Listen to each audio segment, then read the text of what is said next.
You're back with the Powerful Communication Podcast from Comsteria. This is Colin Kelly, and you can find out all about us and what we're doing at comsteria.co.uk. One of the things we often end up doing is, I suppose, acting as a bridge between communications professionals, so PR and marketing teams, and academics. And quite often it will be the communications professional will come to us and say, look, we work with these academics, these experts. We need to get some time with them, and we want to help them tell their story. We want them speaking on our podcast. We want them writing blogs for us, or we're trying to take their work and take it out there to a non-academic audience. We want their work to be understood by everybody else. And sometimes there's a bit of maybe tension, maybe conflict, maybe just a lack of understanding when you bring these different worlds and different cultures together. And they are different worlds, and it's not that one's better than the other or that anybody's doing anything terribly wrong. It's just we've maybe not spent that much time together and we don't understand each other too much. And so this episode today is really intended for the academics to help them understand the communications world a little bit. It might also help you if you work in PR or comms or marketing and you deal with academics and you think, I can't quite put my finger on what it is that's different, or why doesn't this work so well? And we've done quite a bit of it, so there's a few recurring things that I see that you might strike a chord with you, and you think, oh right, it's not just me, or it's not just my people, it's not just the academics I deal with. This is happening across the board. So suppose a place to start is, well, let's flip it on its head. Let's take my world and try and plug it into academia. Right, so if I took this podcast and if I took this blog and put it into the academic world, the academics would say, well, who the hell's this guy? Who's this guy Colin? He just rocks up here with his ideas and his opinions and he chucks them all at us. And no matter how well articulated or otherwise they might be, he hasn't told us anything about his credentials. We don't know his qualifications. We don't know where he studied or if he even studied at all. He's not even properly introducing himself, let alone giving us the letters after his name. And he's saying all this stuff and he never cites anyone. He never quotes anyone. Where are your references? So they're left hanging thinking, well, even if we did like the sound of this guy and kind of like what he's saying, we don't know where it's coming from. There's no reference points. Therefore, we can't trust this guy, or we can't trust what he's saying. So they're going to feel quite uneasy about that. And often when people aren't sure if they trust you and they make you feel uneasy, the next thing is, I don't like him. I don't like this guy, Colin. Well, if you listen to this and you're an academic, I hate to break it to you, but that's how we sometimes feel about you. And I'm being a little bit extreme here, but that's the problem. And it's just these different worlds. And there's a few really simple things, just as the simple things that I could do in terms of the way I present myself and introduce myself and the way I structure my ideas and reference other people, that would put the academics at ease and make them think, oh yeah, okay, well, we can work with this guy, we get it. There are some really simple things that academics could do that would make it much easier and more acceptable and more of a pleasure, I suppose, for you to work with PR and comms people. And in my experience, one of the big problems is there is in academia, I think, something of a hierarchy going on. Oh, this journal's better than that one, or if I speak at this event, or if I get these letters, or if I study here, that's somehow... There is a bit of an academic pecking order. And sometimes academics feel that, well, they're being judged. So if I say this, or if I say it like this, or if I don't say this, and this, or if I don't use this language, that my academic peers will judge me. I don't think that's true, because I don't think they'll judge you when you're in that different world. When you come out in my blog or my podcast or the event that I'm putting on for the people like me, and you go and speak at it, I don't think other academics really give a damn about what you do in that space. I think what they care about is what you say in the journal or the academic paper that they care about that matters in their world.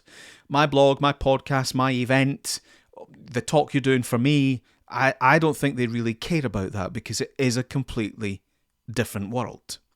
There's a few things that academics can do that are going to help you do better in this different world. And the first one is to realise, when someone asks you for your biography, don't give them your biography.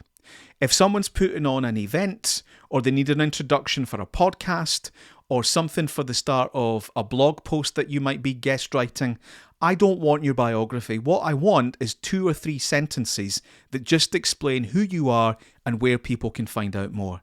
It's not the same as an academic biography that tells me, often chronologically, everything you've done that's of any importance. It's just a quick intro. It's, who are you? What did you do? Tell me something interesting about yourself. And when I'm asking for your biography, I would be okay if you told me a little bit about your interests outside work. You tell me that you've got kids. You tell me that you've got a pet, right? It's not a biography for an academic paper. So that's the first thing.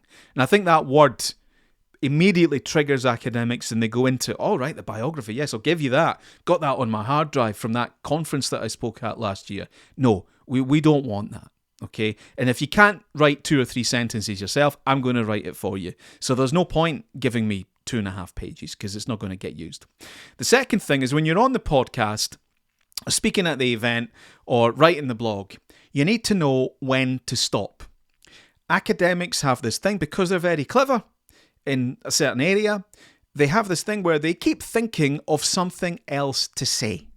And some of them can and do go on all day. And early in my journalism career, I was naive enough to interview some academics, and there was one in particular. I asked the fellow one question, and we still used cassettes in those days. It was 45 minutes per side. My tape ran out. I asked one question, and they just went into lecture mode. Now, in many situations, as I progressed in journalism, I would just start interrupting people. I'd tell them to stop. Of course, that makes you maybe feel a wee bit awkward. It disrupts your train of thought. But anyway, the bottom line is it's going to be much, much easier for everyone if you just recognise that when you're asked a question and you answer it and you say a bit, stop. I'm looking for answers that are maybe somewhere between 30 and 60 seconds. You talking uninterrupted for a minute when we're trying to have a conversation, that's kind of quite a long time. Okay, now don't get too hung up on it. If you go a bit beyond that, that's absolutely fine. But if you're consistently giving answers that are 2, 3, 4, 5 minutes long, this is not a lecture. It's a conversation. And I know this is unfamiliar, scary territory for some academics. You need to just accept that you will not give a complete, full answer every single time. You say a bit about it, that will do. And you just need to know and trust when to stop. And if the podcast host or the presenter or the journalist, if they want more or they don't understand something, they'll ask. And if they don't, and you get to the very end and you think, God, I never said that thing about that. That was really important. Well, you could say to them, hey, listen, when you asked me about such and such, you didn't really let me get to the end. Could I say a little bit more about that? Another thing that happens quite a lot where it's podcasts or these kind of round table events is academic A will answer a question and talk about something. I will then ask a different question to academic B, and academic B begins by spending 2 or 3 minutes agreeing with academic A. And there might be certain academic events where that's okay and that's appreciated and adds to the conversation, but it's not what I want on my podcast or my video that I'm making. That's been planned and structured, and the communications professional has probably given me a brief and already told me what we want out of each guest. So if someone gives a good, complete, full answer, I think it's actually more polite for you just to think, oh, good on them. That was a great full answer. You don't need to go, oh, can I just take you back to what academic A was saying? Don't do that. Just let them. They've said their bit. That's cool.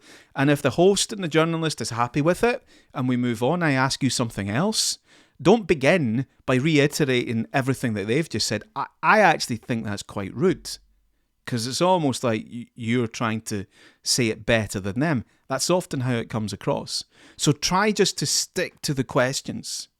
Different if it's an academic event, but if it's a podcast or a video or something for the general public, you've just got to let it go, I'm afraid, and stick to the remit. So I think if you can keep that in mind and understand what's actually going on and understand that the hosts of these events, the teams at work that are making these videos or doing these podcasts, they're trying to help you. They're trying to take something out of academia and into the real world, which is actually where it's got a better chance of making a difference. It's actually where your reputation could increase even further, because you'd be appreciated and admired not just by your academic peers, but actually by everybody else. Now, you can't do that if people don't understand what on earth you're talking about. So communications, marketing, and PR professionals can really help you with that. So, in summary, number one, your academic reputation counts for nothing when you're talking to that different general public audience. They don't care. Now, on the one hand, that's probably quite bad news and a little bit upsetting. On the other, I would see it as really empowering. I would see it as an opportunity. You are not being judged to the extent that you think you are. So go with that and enjoy it. Second, when you're asked for a biography, don't give us an academic biography. Give me 2 or 3 lines and tell me about your pets and what you do in your spare time. Don't agree or come back to something that someone else has just said, and answer the question that you've been asked and know when to stop. And if that means that there's 20 minutes worth that you haven't said, tough. Suck it up and enjoy it. What we really want from these podcasts and these interviews and these videos is the general public to listen to you and your ideas and find out a taster of your work and think, oh, I want more of that. And then they might click through. They might come for more. They might read the full report, watch the full lecture, read your books, buy your books. But if you give them far too much from your world at the beginning, they will think, I don't know if I trust this person. Where's this person coming from? Why do they make me feel uneasy? I don't like them. Which may well just be the way I've made you feel. It works both ways. And I think there's so much where we can work together and we can help each other out just by understanding a little bit about each other's world. So I hope this has been useful for both sides. And pass this on to someone who needs it. And thank you very much for listening.